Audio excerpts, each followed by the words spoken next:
So Altoids boxes are pretty cool. You can do lots of things with them, but they're not clear. You can't inspect the contents without opening them up, and opening them up, if it's raining, means you're going to, get rust inside. You don't want to do that. That's the advantage to clear Tic Tac boxes, is you can examine the contents without actually opening them up, which is kind of cool. Anyway, I've built a bunch of stuff that take advantage of the clear body. This is a solar-powered light. It has a little on-off switch in here, and during sunlight it charges with the solar cell. However, at nighttime it illuminates. So when it gets light, it charges. At night it illuminates. So that you can only do with a clear case product. Here's something I started to work on. I never actually finished it though. This is a battery crank light. What you can do is generate light via cranking. So you don't have to worry about batteries. And you can crank it while it's off and give it a 10-minute charge from, I think, about 2 minutes of cranking. So that's another advantage you can do with a clear body like a Tic Tac box. You can examine the contents of your kit just by looking at it. You don't have to open it up. And here's a little demonstration kit, an optical kit of just things that are optically based. This is just a fake kit, nothing inside of any real use. You have, for instance, a compass up here, so you can see the compass without opening it up. You've got a thermometer here.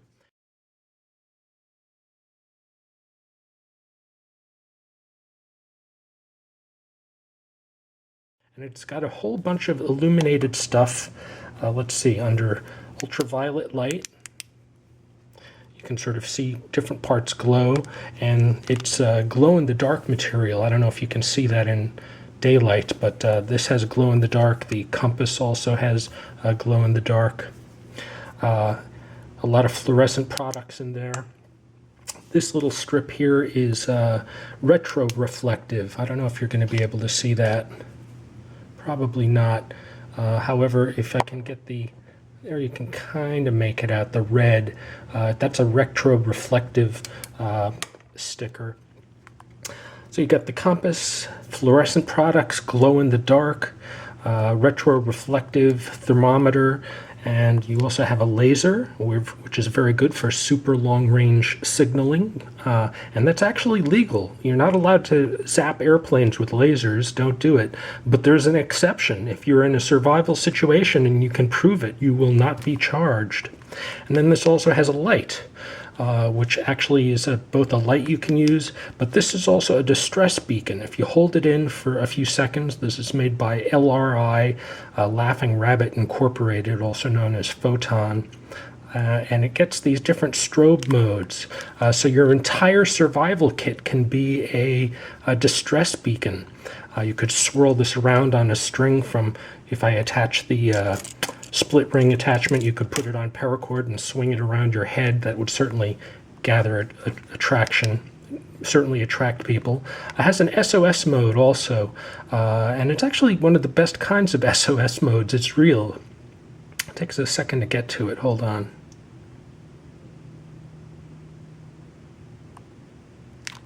Okay, here it is.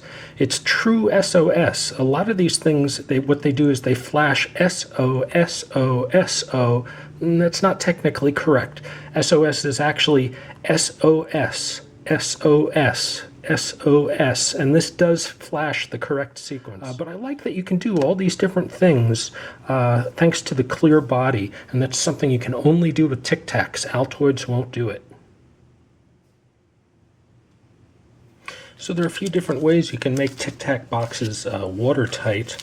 One method is to take off the flip cap and then fuse its bottom part with some hot glue. Another simpler method, which I actually think is better, and I don't bother doing this until I sort of finalize what my kit's going to be, is you put a rubber glove, like a nitrile rubber glove, over it. You stick in your cover, and then you cut off the excess with a razor blade. So once I have a finalized kit, I'll definitely make it waterproof. So I'm going to take my Mac 2 razor knife, and I'm just going to cut off this excess.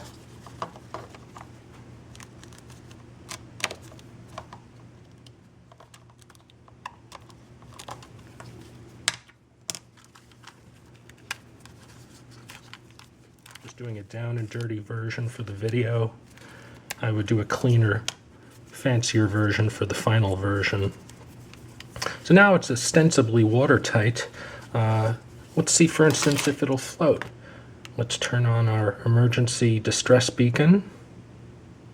And if you weigh these properly so that they're not too heavy, they will float in water. And hopefully I've made this one so that it'll be buoyant in this direction.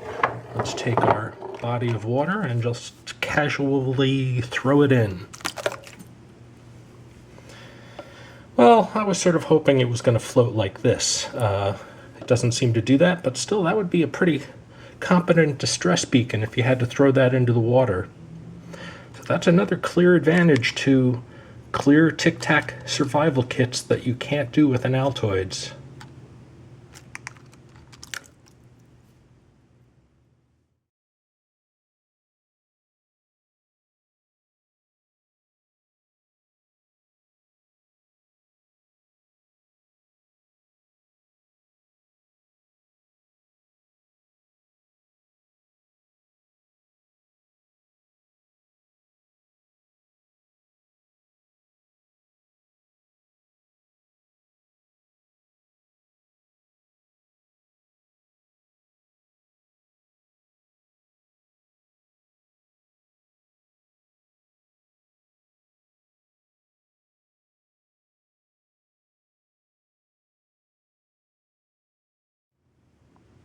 Oh, I forgot one more thing. On the bottom here is a mirror, a signaling mirror, and it's interesting. My solar charging light seems to be just on the brink of charging or not charging, and that is a true glass mirror. It's best to take it out of the case, but it does work through the plastic.